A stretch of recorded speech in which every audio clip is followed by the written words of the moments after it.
Alors, la session 5, aujourd'hui, on va parler des prophéties de la fin, parce qu'on est dans le chapitre 6. Dans la dernière session, on a vu le premier cavalier de l'Apocalypse, c'est-à-dire l'arrivée en scène de l'Antéchrist et de son royaume. Aujourd'hui, on va voir les trois autres cavaliers, entre autres. Alors, donc, commençons.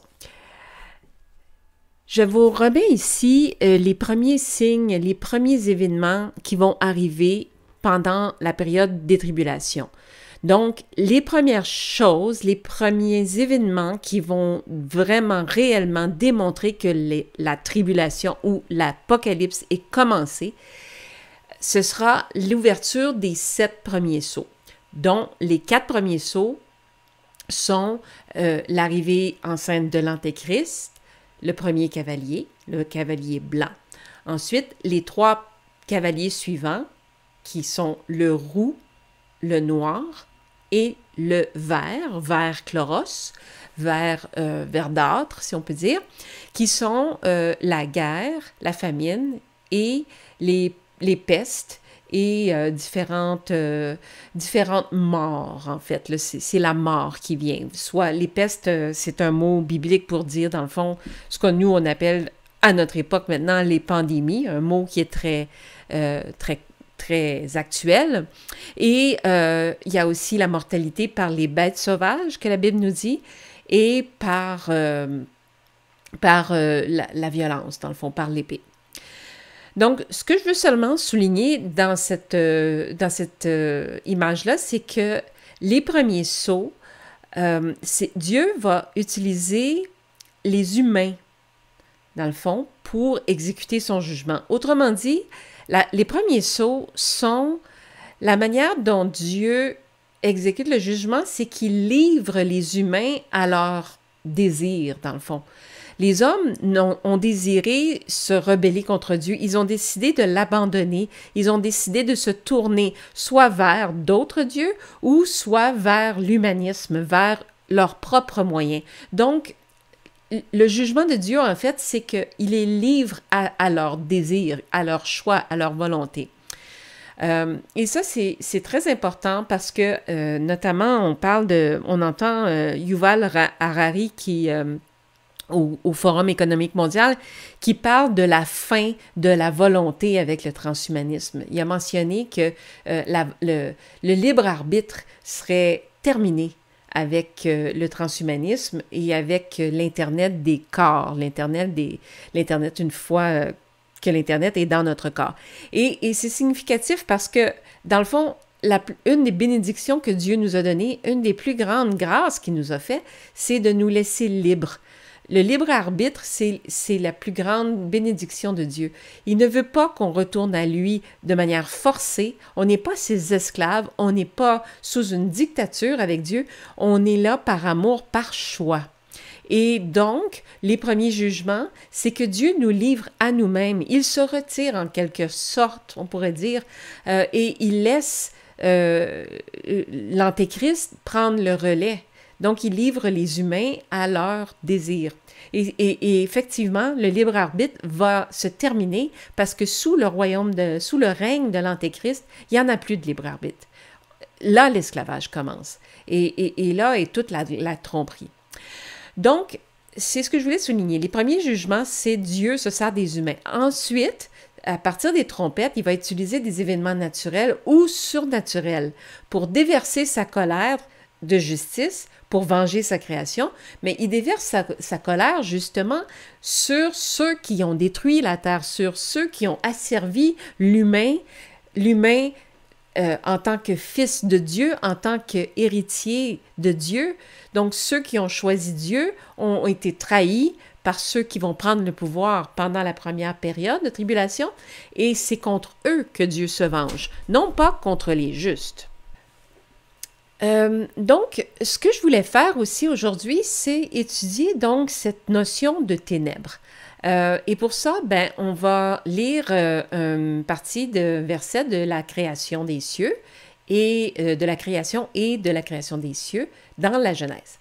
Au commencement, Dieu créa les cieux et la terre. La terre est devenue informe et vide.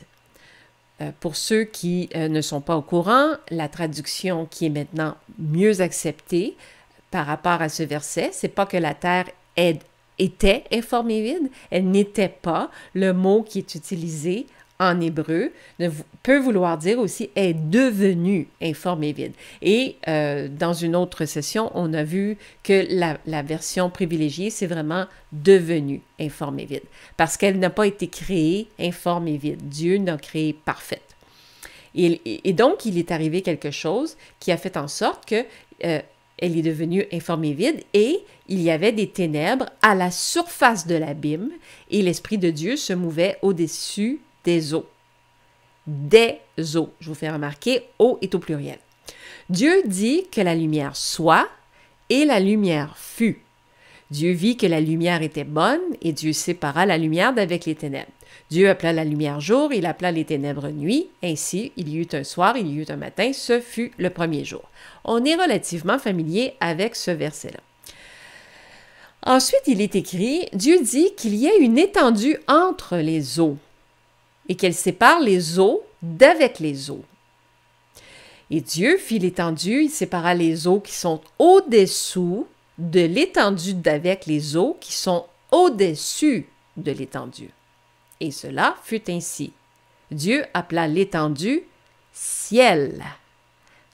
Alors, ce que je veux vous faire remarquer ici, c'est que dans le fond, le firmament, ce qu'on appelle le firmament ou la voûte céleste, la Bible y réfère comme des eaux.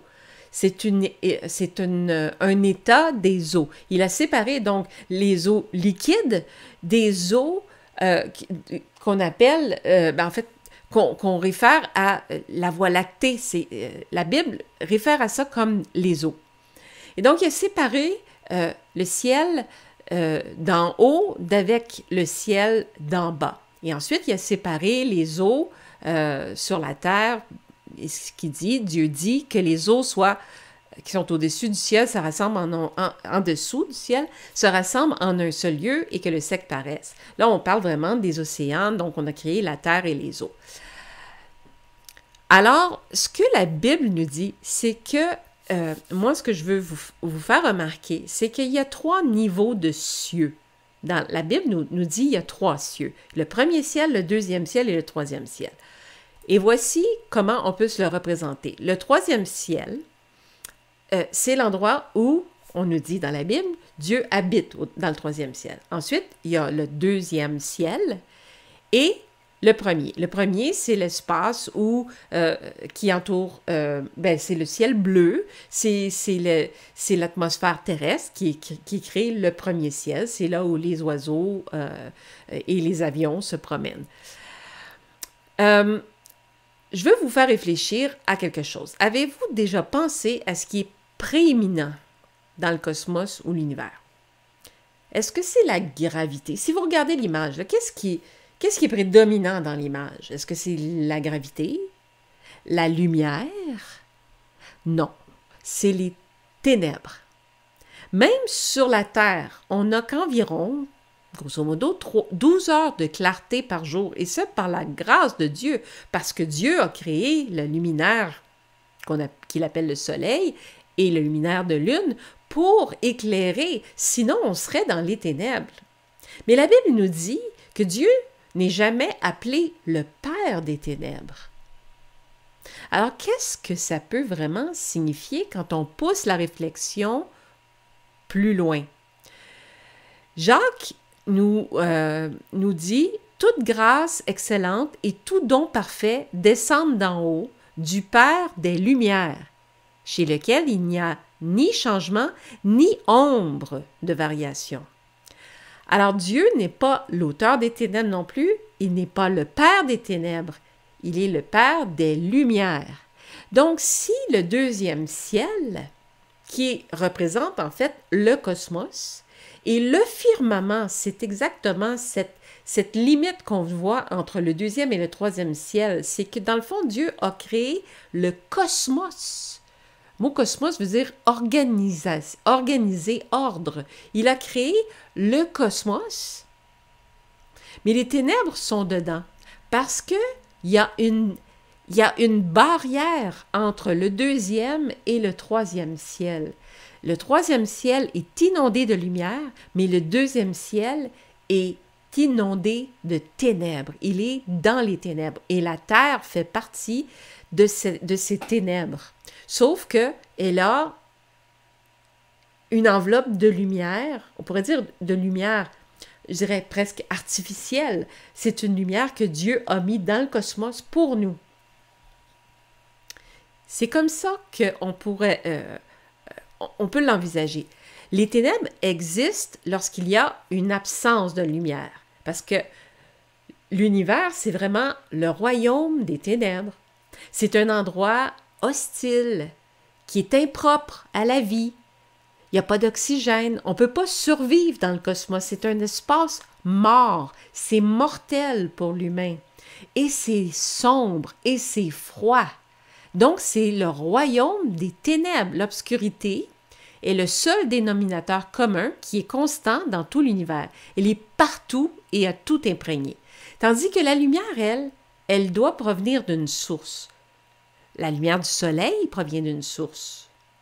Le clair de lune provient d'une source. C'est le rayonnement stellaire c'est le rayonnement solaire qui reflète sur la lune et qui nous donne cette lumière.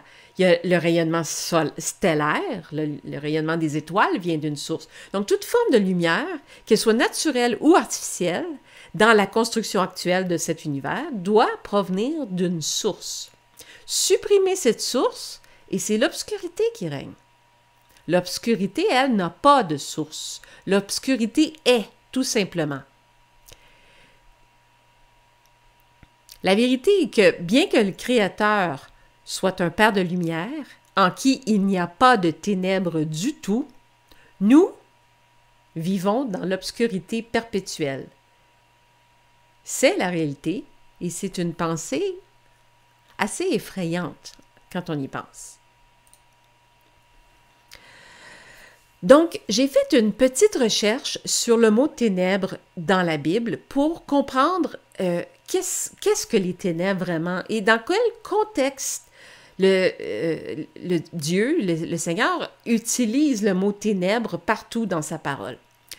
Et j'ai fait un résumé des endroits, des différents sens que le mot ténèbres peut avoir dans la Bible. Alors, voici le sens que le mot ténèbres désigne. Il désigne la mort. Quand on appartient aux ténèbres ou on est voué aux ténèbres, on est voué à la mort ou à périr dans un lieu de mort. Il peut désigner aussi le mal. Le prince des ténèbres, c'est le prince du mal. Ça veut dire, quand on vit dans les ténèbres, on vit dans le péché, la méchanceté, la haine, l'incrédulité, l'injustice, l'infidélité. On est impie, on s'est détourné de Dieu, donc on est dans les ténèbres. Ensuite, ça peut désigner un lieu de jugement pour les péchés, le royaume des ténèbres. Pour désigner la colère ou le jugement du Seigneur, il va faire venir les ténèbres sur la terre. Quand il obscurcit la lumière du soleil, il fait venir les ténèbres. C'est un signe de jugement. Pour désigner un lieu des ennemis de Dieu, l'enfer est dans les ténèbres. C'est un lieu où il envoie ses ennemis. Pour désigner comme un séparateur entre le saint et l'impie ou le pur et l'impur.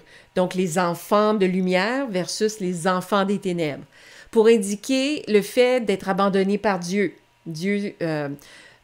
On est abandonné par Dieu. En fait, on est abandonné seulement quand on s'est détourné de Dieu. Si on a rejeté Dieu, on est abandonné par Dieu. Mais en fait, c'est nous qui l'avons abandonné et à ce moment-là, on appartient aux ténèbres, on tombe dans les ténèbres. Pour désigner la trahison contre Dieu ou contre son Christ, ou contre le Christ. Pour désigner quelque chose de secret ou de caché, c'est dans les ténèbres, c'est pas exposé à la lumière. Donc, voilà les sens que veut dire le mot ténèbres. Donc, vraiment, c'est quelque chose qui est en lien avec la méchanceté, avec le mal et avec l'absence de la présence de Dieu. Lorsque notre Seigneur Jésus-Christ est mort sur la croix et qu'il a pris sur lui nos péchés et qu'il a été abandonné par Dieu, il a été entouré de ténèbres pendant 6 heures. On sait qu'à sa mort, hein, il y a les ténèbres ont obscurci les lieux pendant 6 heures. Christ a fait ça afin de détruire celui qui avait le pouvoir de la mort, c'est-à-dire le diable. Donc, c'est en mourant, il a appelé les ténèbres et c'est à sa résurrection, il a percé les ténèbres. Symboliquement, c'est ce qu'il a fait. Il a laissé la place aux ténèbres, il a laissé les ténèbres envahir pour ensuite percer les ténèbres avec sa résurrection, avec sa lumière. Et pour symboliser ça encore plus, le voile du temple d'alors s'est déchiré de haut en bas, montrant, entre autres choses, que Dieu avait maintenant fourni à l'humanité un chemin de retour à la maison de Dieu, une terre de lumière qui habitait de l'autre côté du voile de séparation, parce que le temple est constitué de 3 espaces et de 3 espaces pareils comme le cosmos. Donc, le temple était aussi une représentation du cosmos, du premier ciel, du deuxième ciel et du troisième ciel. On va y revenir un peu plus loin. Donc, aujourd'hui, Satan a encore accès au troisième ciel, pour très peu de temps encore, mais il a encore accès. Mais son domaine principal, c'est le cosmos. C'est un endroit sans vie, marqué par des ténèbres sans fin, et hostile et mortel pour l'humain. Au cours de la Genèse, Dieu doit créer de la lumière et restaurer la terre. Mais l'accès direct au Créateur nous a été fermé à nous. Donc, on vit encore, malgré tout, dans les ténèbres. Les ténèbres, ce sont le reste du jugement de Dieu qui est décrit dans Genèse 1.2. Ils sont devenus le firmament mortel dans lequel le deuxième ciel est placé. Donc, la Terre, avec son nouvelle atmosphère, qui est le premier ciel, devient comme une bulle de vie solitaire qui roule dans l'espace sombre et sans vie. Voilà pourquoi l'espace est sans vie et dans les ténèbres. Mais pour quelle raison est-ce que je vous explique tout ça? Pour 3 raisons importantes. Lorsque les gens disent qu'ils demandent des choses à l'univers ou qu'ils remercient l'univers, merci l'univers de m'avoir donné quelque chose, ils le font d'une certaine façon, c'est mon opinion, mais je crois qu'ils le font parce qu'ils refusent de prononcer le nom de Dieu. Ils ont rejeté Dieu et ils ne veulent plus dire merci Dieu, ils remercient l'univers. Mais en effet, dans les faits, ils prient quoi? Ils prient les ténèbres. Par conséquent, ils remercient le Seigneur des ténèbres. Et ça, je ne pense pas que les gens sont conscients de ça. En dépit du fait qu'ils se semblent bien spirituels et bien intentionnés, même lumineux de leur part, la réalité, à la fois spirituelle et scientifique, parce que la science nous dit que le cosmos, c'est un endroit hostile et mortel. Alors, cette réalité, c'est que les gens prient un pouvoir sans vie, sombre et mortel. Les gens croient qu'il existe une réalité spirituelle qui est distincte de ce que la science nous apprend à propos du cosmos. Mais je ne sais pas d'où ils prennent, c'est une pure invention. Oui, il y a des esprits dans le cosmos, mais la réalité du cosmos, c'est qu'il est vide, hostile et rempli de ténèbres. Donc, moi, je pense qu'il faut bien réfléchir à ça. Il faut que les personnes qui parlent de l'univers, qui demandent des choses à l'univers, doivent être conscients que c'est le royaume dont la Bible nous dit, c'est le royaume de Satan. C'est lui le prince du pouvoir des airs. Et c'est quoi les airs? C'est cet espace-là. C'est l'espace, le cosmos. La deuxième raison pour laquelle je vous parle de ça, c'est que lorsque Jésus est ressuscité, il a vaincu la mort et il a réouvert l'accès au troisième ciel. Le fait que le rideau du temple qui séparait le lieu où Dieu habite dans le temple du lieu où se trouvent les saints, c'est un symbole de notre réunification avec lui et de la restauration de la création aussi. Et la troisième raison pour laquelle j'en parle, c'est qu'un autre nom pour Satan, tel que je le disais, est le prince du pouvoir des airs. C'est une autre indication du lieu où il règne. Il est le prince de ce lieu. Il n'a pas le droit de régner sur la terre. Et il ne règne certainement pas dans le 3e ciel. Donc, son domaine, c'est le 2e ciel. Et sur la terre, il ne peut le faire que par procuration. Donc, il n'a pas le droit de régner sur la terre. Il règne à travers des individus qui lui vouent une allégeance. Donc, ceux qui se détournent de Dieu, automatiquement, se tournent vers Satan, qu'ils en soient conscients ou non. Et Satan prend cette allégeance-là et gagne du pouvoir sur la terre à travers ça. Mais son royaume, c'est le 2e ciel. Il provient du cosmos. Et il faut bien réfléchir à tout ce que ça peut signifier, de façon très tangible, de façon très complexe, très tangible, très concrète. C'est que c'est lui et ses complices qui sont les présumés extraterrestres. C'est eux qui règnent sur les satellites, sur la technologie mise en place pour contrôler les communications, la météo, les programmes spatiaux.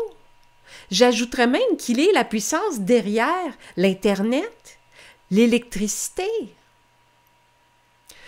Je vous laisse réfléchir à ça.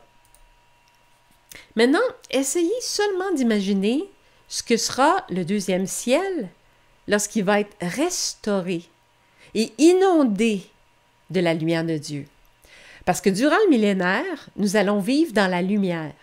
La société idéale dont on rêve lorsqu'on est oppressé, persécuté dans le monde, lorsqu'on est face à l'injustice constante, lorsque justement tout le monde se demande, mais pourquoi Dieu laisse les choses faire?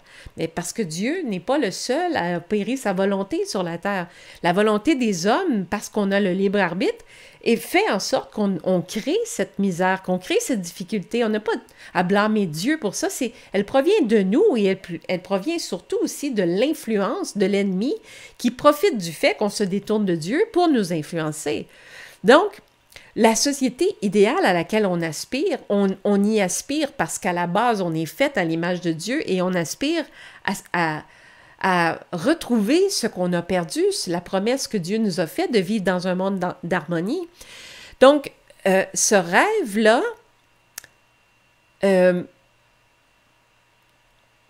va venir dans le millénaire.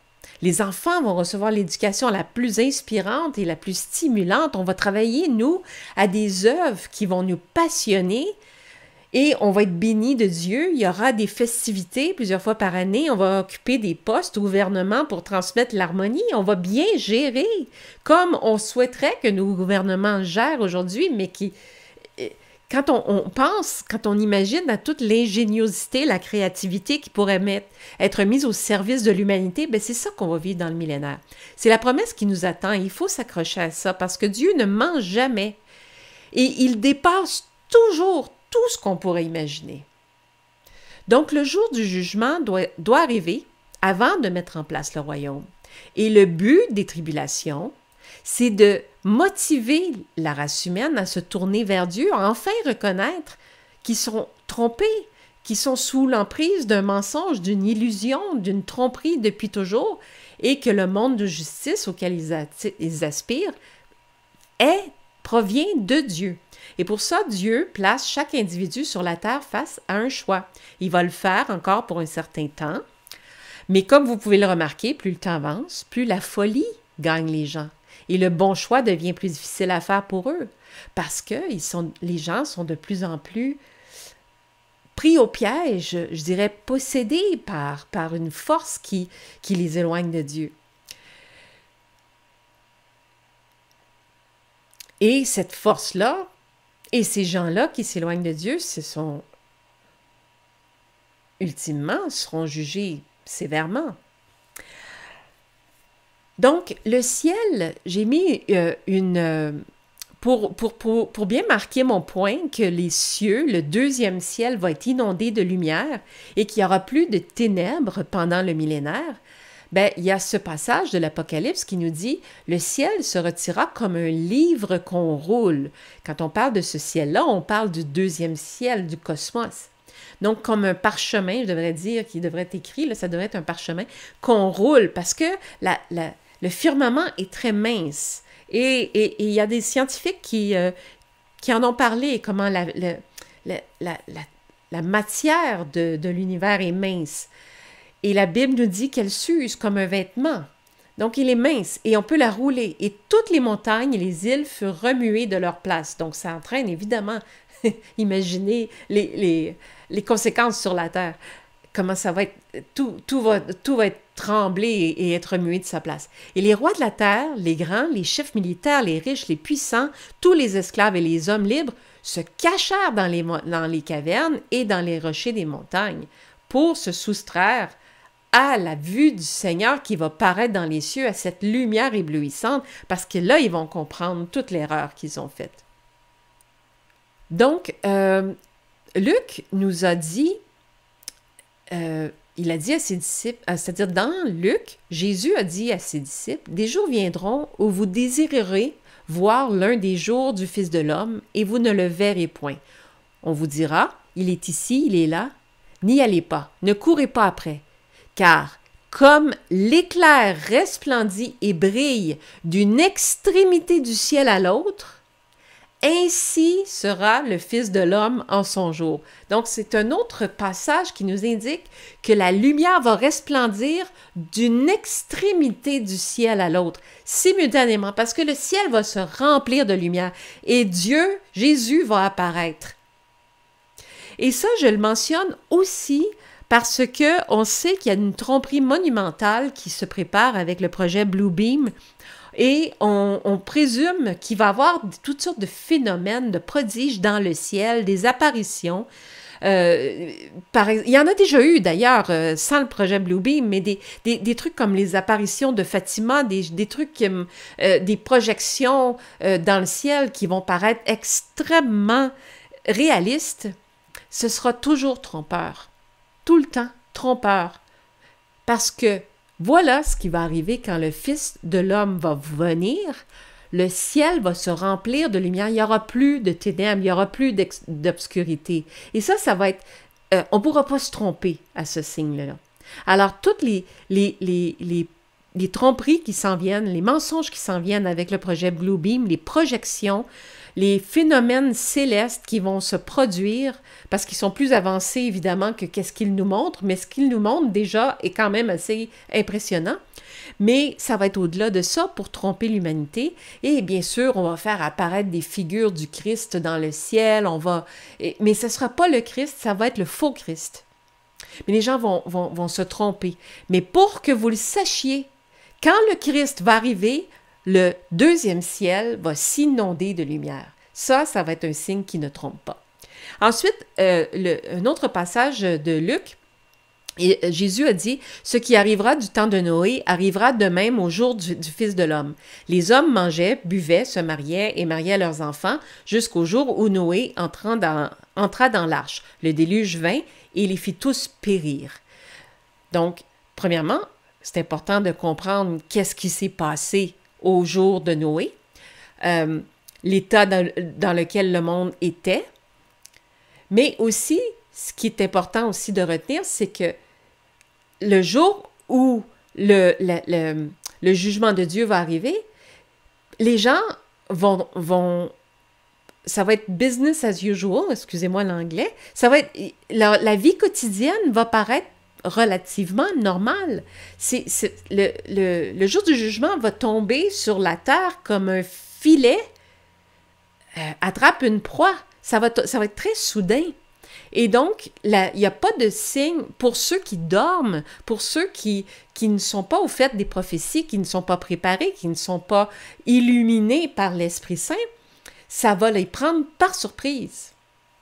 Mais aussi parce qu'ils sont dans un état d'esprit où ils ne voient plus le mal. Parce que c'est ça qui s'est passé au temps de Noé. La corruption était tellement grande que c'était un peu comme ça commence aujourd'hui. Le mal est appelé bien et le bien mal, et on ne voit plus, la moralité n'existe plus, on n'a plus de référence pour déterminer qu'est-ce qui est juste, qu'est-ce qui est injuste, qu'est-ce qui est bon, qu'est-ce qui est mauvais, et qu'est-ce qui est sain et qu'est-ce qui est absolument maléfique.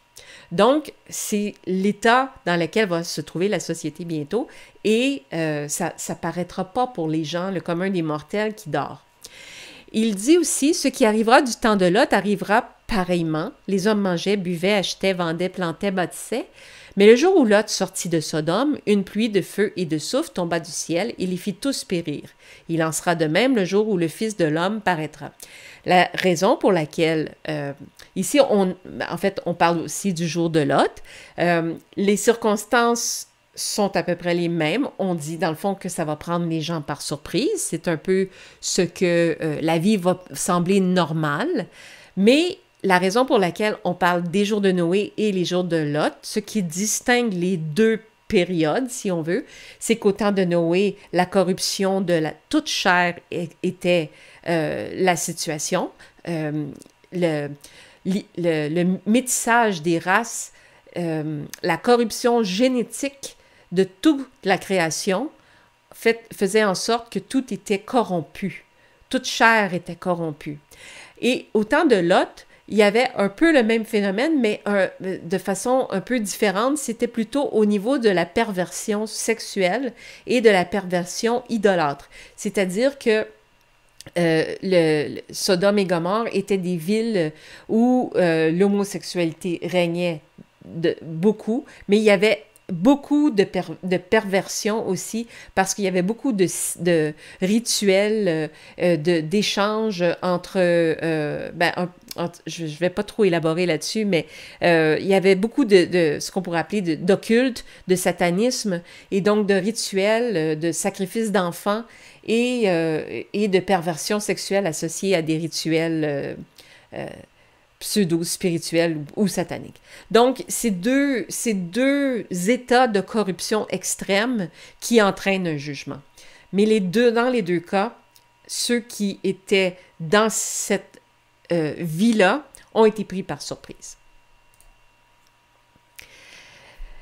Donc, Paul avertit son protégé, Timothée, en lui disant « Sache que dans les derniers jours, il y aura des temps difficiles. » Et là, je vous l'ai dit dans une autre session, la Bible utilise des termes qui sont toujours des euphémismes.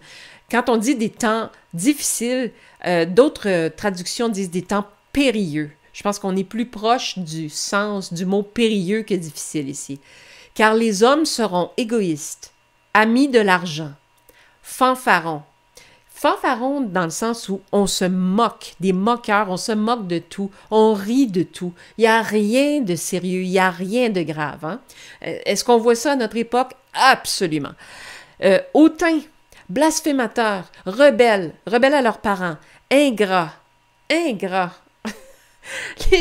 irreligieux, insensibles, déloyaux, calomniateurs, intempérants, c'est-à-dire qu'ils n'ont aucun contrôle sur eux-mêmes. Hein? Si on envoie un texto puis que la personne ne nous a pas répondu dans les 15 secondes suivantes, on s'impatiente. Et ça, c'est une représentation du manque de contrôle de soi qu'on a, mais c'en est une. Il y en a plein d'autres. Les gens seront cruels, ennemis des gens de bien, traîtres, emportés, enflés d'orgueil, aimant le plaisir plus que Dieu, ayant l'apparence de la piété, je devrais dire, étant spirituel, entre guillemets, mais reniant ce qui en fait la force. Éloigne-toi de ces hommes-là. Donc, Paul nous dit de se tenir à l'écart. C'est de s'éloigner, de sortir du monde. De toute façon, dans la chrétienté, il faut sortir de Babylone. Il faut toujours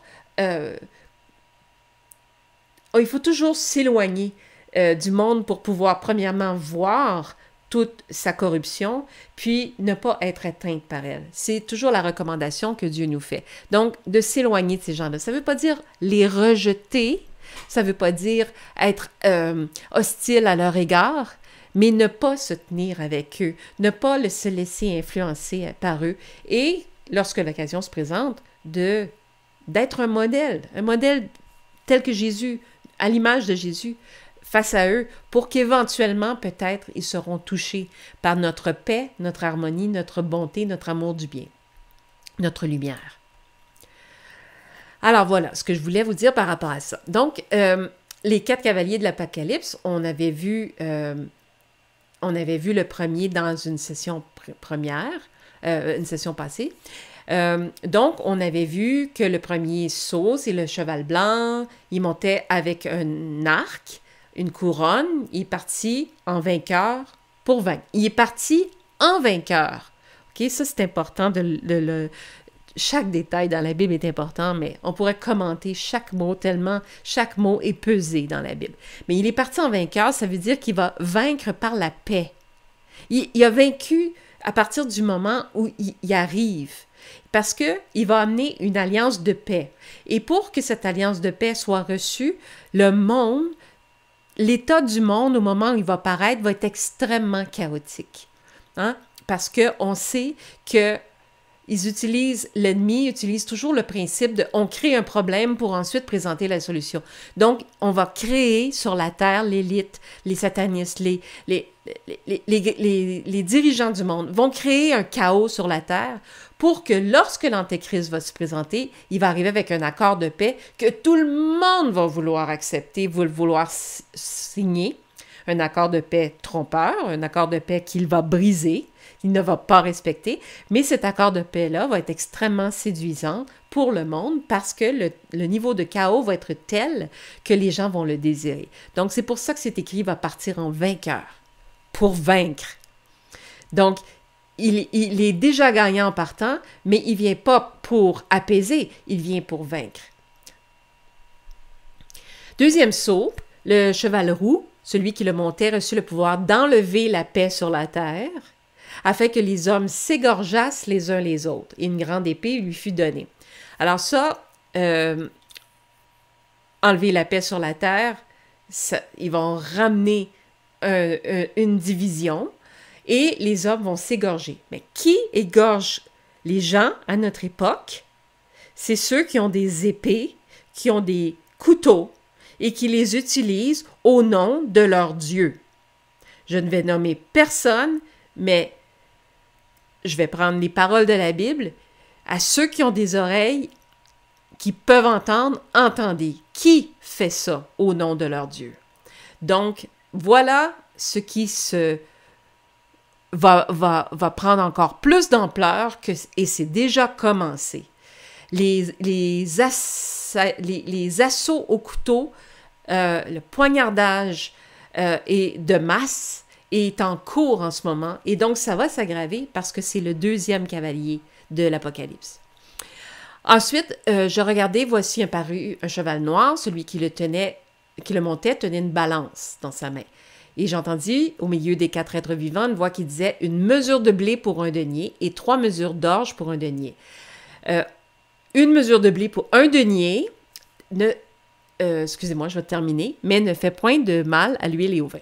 Donc, un denier, c'était le salaire d'une journée. Alors, imaginez, ça prend le salaire d'une journée pour avoir une mesure de blé, ou le salaire d'une journée pour avoir 3 mesures d'orge. Donc, ça prend le salaire, si je comprends bien, le salaire de 2 jours pour avoir suffisamment de farine pour avoir un pain. Donc, il faut travailler 2 jours pour un seul pain. Ça, c'est une... je ne sais pas si c'est une image, parce que la Bible utilise des images parfois, mais habituellement, de façon plus générale, elle est littérale. Donc, on parle d'une inflation ici telle, et ça s'est déjà vu, parce que juste avant la Deuxième Guerre mondiale, pendant la grande crise économique des années 30, c'est exactement ce que ça coûtait pour avoir un seul pain. Il y a eu une famine terrible, et ça va se reproduire encore. Donc, voilà ce que ce cavalier... Donc, évidemment, avec une telle famine, il y a énormément de morts. Et le 4e sceau, je regardais, voici, parut un cheval d'une couleur pâle. Celui qui le montait se nommait la mort et le séjour des morts. l'accompagnait. Le pouvoir lui fut donné sur le quart de la terre pour faire périr les hommes par l'épée, par la famine, par la mortalité. La mortalité, c'est ce qu'on appelle aussi les pestes, c'est ce qu'on appelle, nous, aujourd'hui, les épidémies ou les pandémies ou les virus, ou etc. Et par les bêtes sauvages de la terre, parce que peut-être s'il y a des famines, c'est pas nécessairement, c'est peut-être parce qu'il y a plus de nourriture, et s'il y a plus de nourriture pour les humains, il y en a plus pour les bêtes sauvages, et s'il y en a plus pour les bêtes sauvages peuvent devenir agressives, parce qu'elles cherchent de la nourriture. Alors, tous ces contextes-là font en sorte qu'un quart de la terre va mourir à partir des 4 cavaliers de l'Apocalypse. Un quart de la Terre, quand on estime qu'on est entre 8 et 9 milliards, si on fait un calcul très, très rapide, là, très, très arrondi, au moins entre 2 et 2,5 milliards d'humains vont périr. Ça, c'est la première partie seulement. L'Apocalypse dure 7 ans. Et les 4 cavaliers durent les premiers 3 ans et demi. Donc, sur une période de maximum 3 ans et demi, il y a 2,3 milliards de personnes qui meurent sur la surface de la Terre. C'est quelque chose. Ici, je vous avais déjà montré dans une autre session que ces 3 groupes de signes sont mentionnés à 3 endroits différents dans la Bible. Ils sont mentionnés dans l'Apocalypse 6, qu'on étudie aujourd'hui, mais aussi dans Luc 21 et dans Matthieu 24. Matthieu 24 parle des signes comme les guerres, les famines, la mort, la persécution et le chaos mondial. Il en parle, Luc et Matthieu en parlent aussi. Et je vous ai donné les références. Donc, je vous invite à faire votre propre recherche. C'est toujours bien, quand on entend quelque chose, quand on entend quelqu'un parler de la parole, d'être comme les Béréens, c'est-à-dire de l'écouter avec grande ouverture de cœur, mais toujours ensuite scruter la parole, scruter les Écritures pour vérifier, voir si ce que moi j'ai dit est vrai.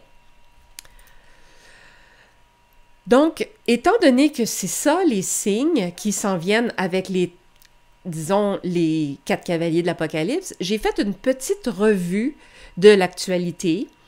Je l'ai pris sur une période d'1 semaine seulement. En fait, j'en avais tellement en 3-4 jours que j'ai fait un tri même dans ce que j'ai trouvé. Certains datent d'avant parce que c'était disponible, mais le fait est que c'est à l'intérieur seulement d'une dernière semaine, la semaine d'avril 2024, j'ai trouvé toutes ces informations-là qui appuient les prophéties. Et quand je parle d'actualité prophétique, ben c'est ça que je fais. C'est ça le travail que je fais, moi, à peu près au quotidien. C'est de faire une revue de l'actualité et de faire des liens avec les prophéties. Donc, je vous montre un petit peu le résultat d'une réflexion. Ici, on a un étudiant de Hambourg et ses partisans pro-islamistes veulent établir un califat en Allemagne. Les services de renseignement allemands surveillent une organisation extrémiste. Extrémiste, c'est déjà beau que l'article les qualifie d'extrémistes parce que c'est de moins en moins vrai qu'ils sont qualifiés d'extrémistes, qui s'oppose à Israël et milite pour l'établissement d'un califat musulman. On est en Allemagne ici, là. Un califat en Allemagne. Je vous en avais déjà parlé et c'est en train de se mettre en place. Il a attiré des dizaines de milliers de followers occidentaux en ligne. Donc, les hommes qui vont s'égorger pendant l'Apocalypse, vous avez un bon indice de où ils viennent. Fin de la paix. Hein? On a dit qu'il va y avoir la fin de la paix, la montée de l'islam et de l'antisémitisme. Voici une affiche à Toronto qui représentait 2 bébés qui ont été enlevés le 7 octobre dernier. Et leurs photos ont été mises parce qu'ils ont été kidnappés. Et puis, on veut sensibiliser les gens. Mais non, les images, les affiches ont été vandalisées avec des croix gammées. Le maire de Toronto condamne du bout des lèvres. Mais, bref, je continue. Montée de l'islam et persécution des chrétiens. Fin de la paix. Ce jeune homme, qui est un Américain, il s'est converti à l'islam Il a 18 ans. Il est originaire de Coeur d'Alene, en Idaho. Il a été arrêté pour avoir planifié une attaque terroriste visant des fidèles dans sa ville natale, au nom de l'État islamique.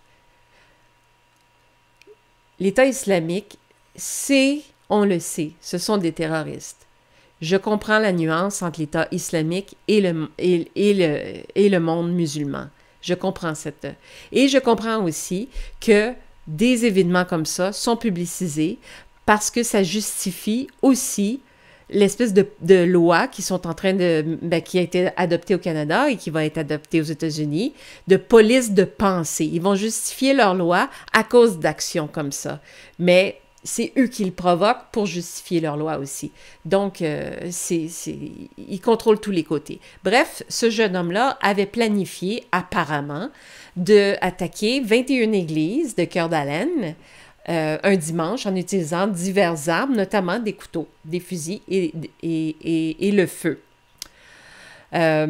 Donc, n'empêche qu'il y a une persécution contre les chrétiens qui se met en place. Et des Juifs, est-il nécessaire de le mentionner? Montée de l'islam et persécution des chrétiens encore, la loi sur l'identité de genre signifie la fin de la liberté religieuse au Minnesota.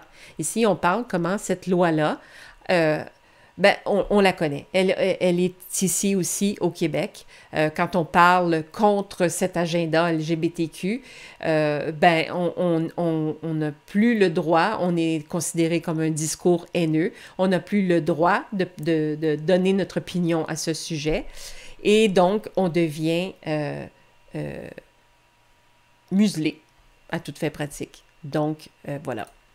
Fin de la paix, on sait que, je ne sais pas si vous êtes au courant, mais ce pasteur, Marie-Mar Emmanuel, a été victime live, filmé sur YouTube, a été attaqué au couteau pendant un service. Il en a d'ailleurs perdu un œil et jamais il ne s'est révolté contre son attaquant, et j'ai entendu par la suite des vidéos de sa part lui disant qu'il ne tenait pas de rancœur, il priait pour lui, puis il bénit ses ennemis tel que Dieu nous l'a demandé.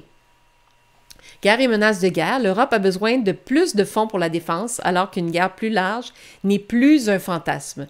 Le mot fantasme ici est mal traduit, évidemment c'est la traduction automatique, mais n'est plus c'est plus une illusion, là. C'est plus quelque chose qui risque d'arriver, là. C'est quelque chose de réel maintenant. Donc l'Europe a besoin de plus de fonds pour la défense parce que la guerre, à toute fin pratique, elle est devenue réalité. Donc la guerre en Europe, elle est déjà inévitable, selon cet article-là. Un éminent franc-maçon et occultiste a prédit il y a 50 ans l'avènement d'une religion mondiale dirigée par un Christ. Donc, ce n'est que maintenant, à l'époque du pape François, que nous pouvons comprendre la prédiction de Foster Bailey, selon laquelle le catholicisme, qu'il considère comme la religion la plus arriérée, pourrait conduire à un renouveau religieux chrétien.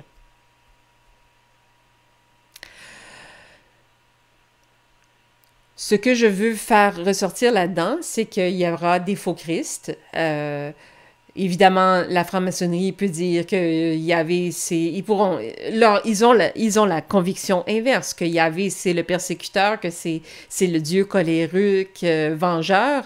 Mais en réalité, en tout cas, nous, en tant que chrétiens, c'est l'ennemi, c'est Satan, et leur père à eux, à la franc-maçonnerie, c'est Lucifer, c'est bien connu, il ne s'en cache pas. Donc, c'est une rivalité, c'est irréconciliable.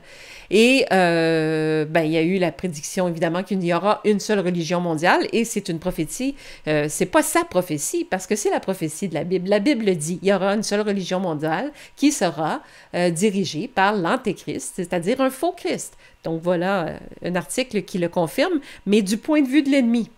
Donc, voilà. Contrôle des masses. JP Morgan va déployer des paiements biométriques controversés. Pop Pay, donc biométrique, c'est-à-dire avec le visage, tu vas pouvoir accéder à ton compte de banque. Pop Pay. Ben ça, c'est instigateur de la marque de la bête et personne ne pourra acheter ou vendre sans la marque de la bête. Donc, avant d'en arriver là, évidemment, il faut mettre en place un système qui va faire en sorte que il faudra éventuellement la marque de la bête pour pouvoir accéder à toute la sécurité, nos données bancaires, etc. Donc, le système est en train de se mettre en place. Inflation. Je ne peux pas me permettre de vivre. Les Américains deviennent émus alors que l'économie américaine déraille. Donc, quand je vous parle de famine qui s'en vient, qui se met en place, et d'inflation, l'inflation qui va entraîner une famine, ben voilà un article qui vient confirmer, qui vient appuyer cette prédiction, cette prophétie, qui vient nous donner des signes avant-coureurs. L'inflation s'aggrave alors même que de nombreux secteurs clés de notre économie ralentissent. On nous dit, si vous pensez que les dernières années ont été difficiles pour l'économie, attendez de voir ce qui va suivre. D'énormes troubles se profilent à l'horizon et le peuple américain de plus en plus ému face aux problèmes économiques qui s'aggravent rapidement. Mortalité, inflation, peste, famine, donc le cavalier chloros. Les poulets et les bovins sont menacés par une épidémie massive de grippe aviaire. Les prix des denrées vont augmenter puisqu'on va faire comme on a fait pour les bœufs, on va abattre les poulets, c'est pas la première fois qu'on va le faire. On abat les vaches laitières, évidemment, tout ça va entraîner une famine. Je veux dire, c'est ce qu'on est en train de mettre en place. Mortalité par les bêtes sauvages. Les propriétaires de poulets doivent s'inscrire auprès du gouvernement britannique. Avant, les propriétaires sous peine d'une amende de 5 000 livres, ce qui représente à peu près 2,2 fois 2,2 $ par livre. Donc, on parle d'une amende de 12 000 $ ici. Donc, avant, c'était seulement ceux qui avaient 5 000 poulets et plus qui devaient s'enregistrer. Aujourd'hui, tu n'en as qu'un, tu dois t'enregistrer. C'est une mesure de contrôle de plus, mais on veut éventuellement prévenir une nouvelle épidémie de grippe aviaire. Ça, c'est le prétexte. Ce qu'on veut, c'est t'empêcher de te nourrir par toi-même. On veut des permis pour tout.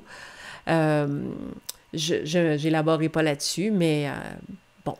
La preuve que l'infrastructure critique de l'Amérique, évidemment pour le transport des marchandises, dont la nourriture, est attaquée de toutes parts, c'est qu'il y a eu, tout le monde est au courant pour le pont qui a été frappé par le pont de Baltimore, qui a été frappé, mais c'est pas le seul.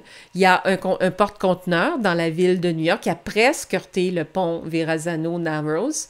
Ça n'a pas eu lieu, mais ça a créé un petit retard. Puis il y a eu un autre, donc je ne sais pas si c'est une tentative ratée, mais il y a eu un incident avec un porte-conteneur. Et il y a eu un autre incident sur une rivière. Est-ce que l'article dit? La rivière Arkansas. Il y a eu aussi le pont qui enjambe la rivière Arkansas qui a été brisé. Donc, l'article dit, une fois, c'est bien, c'est un accident. 2 fois, c'est une coïncidence, mais 3, on peut plus vraiment qualifier ça de coïncidence. Donc, il y a vraiment quelque chose qui est en cours. Il y a un ennemi là, qui attaque les États-Unis de l'intérieur. Mortalité et famine. Là, je vous ai fait ressortir un article de Wikipédia. On sait que Wikipédia n'est pas une source fiable, mais quand même, dans ce cas-ci, on peut s'y fier parce qu'il y a d'autres sources aussi qui le confirment. Là, mais la grande famine chinoise. Je vous parle de la grande famine chinoise parce que Mao était évidemment un dictateur communiste. Et sous Mao, il y a eu presque 15 à 55 millions. Les chiffres sont pas... il y a quand même une grande marge entre 15 et 55 millions, mais certains chiffres vont même jusqu'à 60 millions. Mais quoi qu'il en soit, 15 millions, c'est déjà énorme. Millions de personnes, ce sont des personnes ici, 15 millions de personnes minimum, jusqu'à 55 millions peut-être, sont mortes de la grande famine. Tout ça parce que le Parti communiste, dans son orgueil, a refusé, a voulu tenter d'utiliser des nouvelles approches, comme, en fait, le pattern est similaire à aujourd'hui. On veut instaurer des nouvelles approches plus respectueuses de l'environnement, plus productives, présumément, etc., etc. Les mêmes discours qu'on nous lance aujourd'hui avec les changements climatiques, sous le couvert des changements climatiques, et qui, en fait, ont entraîné la pire famine de l'histoire de l'humanité. Et ça aurait pu être évité si Mao avait admis son erreur la première année, mais non, il n'a jamais voulu admettre son erreur, même après coup. Il a poursuivi, et c'est pour ça qu'il y a eu autant de morts, c'est parce que ça a duré 2-3 ans. Donc, je vous mentionne ça parce que le pattern est le même aujourd'hui. On a une montée des valeurs socialistes, voire communistes, une montée époustouflante de gauche, et nos jeunes ont été préparés par l'éducation depuis leur enfance, et ils réclament des valeurs de gauche de plus en plus, de sorte que la droite devient l'ennemi, de sorte que tout ce qui est considéré comme le pouvoir actuellement est considéré comme corrompu, et les jeunes voient ça, donc ils réclament le retour du balancier vers la gauche, et ça va entraîner une vague qui est dans le fond orchestrée, une vague vers la gauche, donc vers le communisme, et on est en train de préparer exactement le même scénario que Mao avait fait dans les années 59 à 61. Donc, je vous l'ai mis parce que c'est un article qui... cet événement-là est une excellente référence pour comprendre ce qui se passe aujourd'hui. On continue. L'Europe est suffisamment alarmée pour commencer à simuler une crise alimentaire. Donc, on ne parle pas juste des États-Unis, on parle de l'Europe. On sait que l'année dernière, ou c'était il y a 2 ans, il y a eu la crise de l'économie à cause de la guerre en Ukraine. Pas l'économie, excusez-moi, la crise de l'énergie. Donc, l'inflation, les flambées des coûts de l'énergie, le chauffage, etc. Et là, c'est la famine qui les menace par-dessus tout, parce qu'elle n'est pas réglée, cette crise de l'énergie.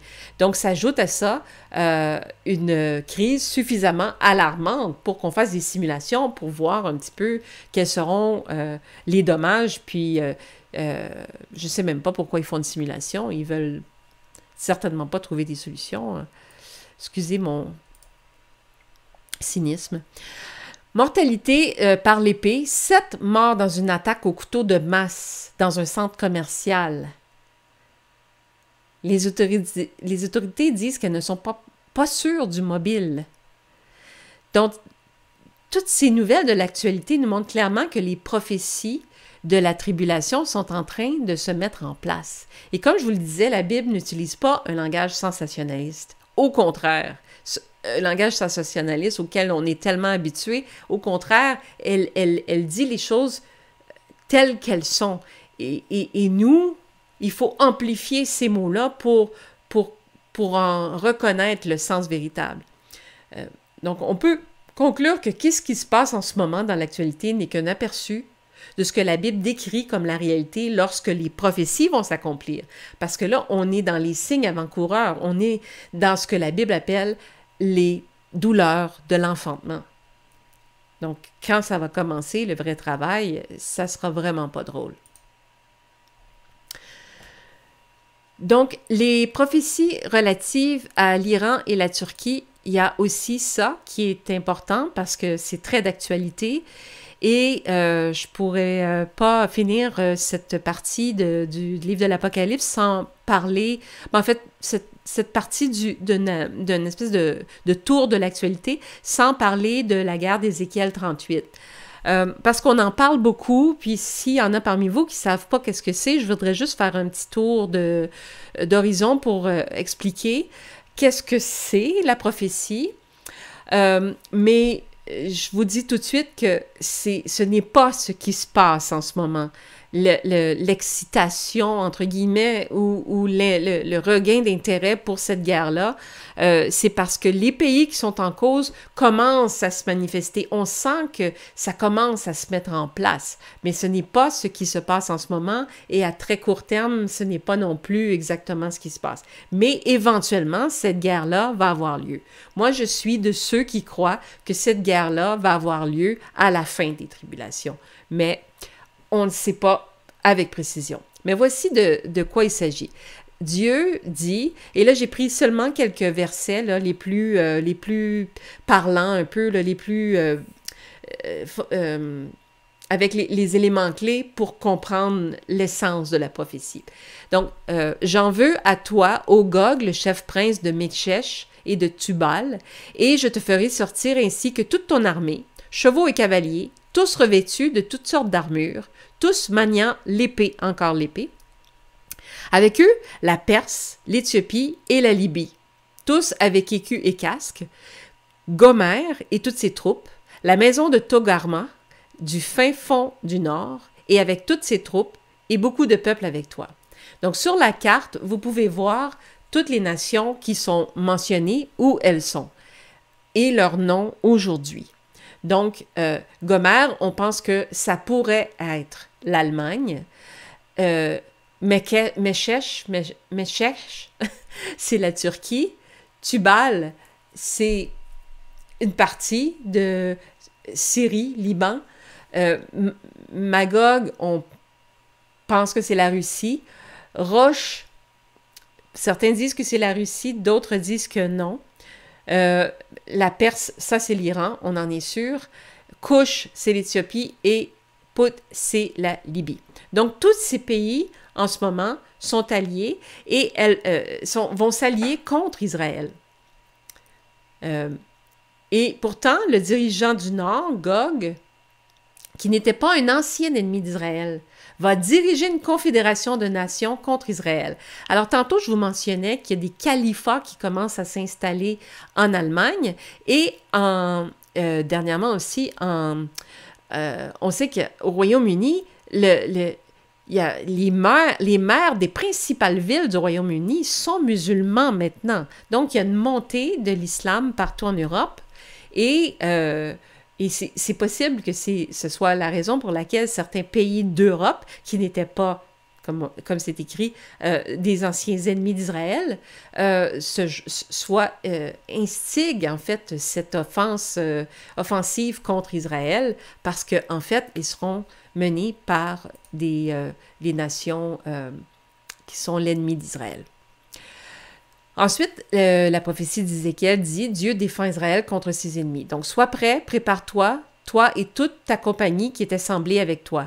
Tu viendras dans le pays qui aura été ramené d'entre les nations et ils y demeureront tous en sécurité. » Donc, on fait référence ici à une Israël qui a cessé d'exister il y a 2000 ans, mais qui va renaître, qui a commencé à réexister, je sais que le mot n'existe pas, mais qui a existé de nouveau, ramené d'entre les nations en 1947-48, et ils y demeureront tous en sécurité. Non seulement ils y sont en sécurité, ils ont une armée efficace et ils sont les plus grands exportateurs de fruits et légumes au monde. Ils ont des richesses énergétiques, ils ont une richesse immense. Donc, ils sont en sécurité et ils sont riches. Gog et ses alliés formeront une armée massive, rapide et bien équipée. Gog viendra contre Israël quand ils seront rassemblés dans leur pays, quand ils bénéficieront d'une sécurité considérable, quand ils seront prospères. Voilà ce que la prophétie dit. Donc, c'est pour ça que les circonstances de cette prophétie sont déjà en place et que les pays qui doivent s'allier contre Israël commencent à s'allier les uns avec les autres. Et en terminant, il y aura un grand tremblement de terre dans le pays d'Israël, si bien que les poissons de la mer et les oiseaux du ciel et les bêtes des champs et toutes choses rampantes sur la terre et tous les hommes qui sont sur la face de la terre trembleront en ma présence, et les montagnes seront renversées, et les lieux escarpés tomberont, et toutes les murailles tomberont par terre. Donc on parle de grands bouleversements opérés par le Seigneur lui-même en défense d'Israël. Et l'épée de chaque homme sera contre son frère, et je plaiderai contre lui par la peste et par le sang, les pestes étant les épidémies. Je ferai pleuvoir sur lui, sur ses bandes et sur les nombreux peuples qui seront avec lui, une pluie torrentielle de pierres de grêle, du feu et du soufre. Exactement les mêmes choses qui ont mis fin à Sodome et Gomorrhe. Ainsi, je me magnifierai et je me sanctifierai et je serai connu aux yeux de beaucoup de nations et elles sauront que je suis le Seigneur. Donc, ça va arriver, selon moi, dans les derniers jours parce que ça correspond au genre de jugement que Dieu fait dans la période de colère contre les ennemis d'Israël et contre les ennemis des gens de bien, du moins ceux qui vont rester à cette époque. Donc, c'est loin de l'époque d'Ézéchiel. D'autres nations observeront et se demanderont comment elles pourraient bénéficier de la conquête d'Israël par Gog. Il sera motivé par ses propres plans diaboliques et tiré par Dieu. Donc, Gog, ici, va être motivé, mais il va être tiré aussi par Dieu. C'est Dieu qui met dans son cœur d'orchestrer cette attaque-là. Et Dieu va défendre Israël. Parce que Israël va contre toutes ces nations. Si vous vous souvenez de la carte, là, c'est des grandes nations avec des grands territoires, avec des grandes armées. Et Israël est tout petit et minuscule au milieu de toutes ces nations-là qui vont l'assaillir. Et Israël va être victorieuse de cette bataille. C'est donc surnaturel. C'est donc que Dieu va prendre sa défense. Yahvé défendra Israël et va vaincre Gog et se glorifiera ainsi parmi les nations. Donc, je vous lance une invitation de lire vous-même les passages de la Bible et de passer en revue les références que j'ai données dans cette présentation et de lire l'actualité et de faire vos liens vous-même. C'est comme ça qu'on développe le discernement et qu'on comprend de plus en plus le plan de Dieu et surtout, grâce à notre foi, on n'a pas à s'inquiéter de ces choses qui avancent et qui se mettent en place. On peut les regarder avec curiosité, avec une certaine appréhension, c'est sûr, parce que avant que le Seigneur nous enlève ou qu'il revienne, il y a beaucoup de détresse qui s'en vient sur la terre. Mais quand on se confie en Dieu, il nous a promis qu'il allait nous préserver, qu'il allait nous garder dans la joie, dans l'espérance. Et s'il nous arrive malheur, eh bien, il va nous sauver, même si on devait mourir, c'est le salut qui nous attend. Donc, on n'a absolument rien à craindre. Le Seigneur nous accompagne et j'espère qu'il vous bénit et qu'il vous accompagne aussi. Je prie pour qu'il le fasse. Merci.